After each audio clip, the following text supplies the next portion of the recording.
అన్నం పెడితే చేతిలో ముద్ద, ఆ ముద్దలోని స్వర్గ సుఖమంతా. నడిచేటప్పుడు చేయి పట్టుకుని పడిపోతే గుండె దడదడలాడి, లేవు బిడ్డ అని నవ్వుతోటి మళ్ళీ నడవడం నేర్పే అమ్మా.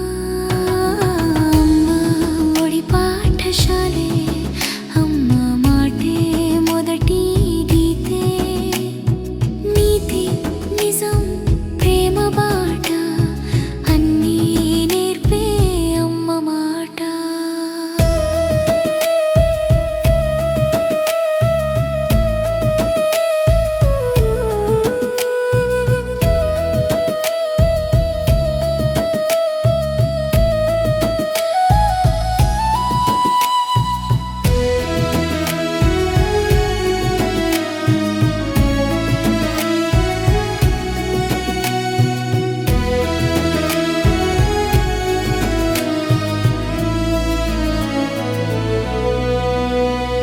చందమామ చూపించి కథలు చెప్పే, నిద్రలోకి మెల్లగా నడిపే.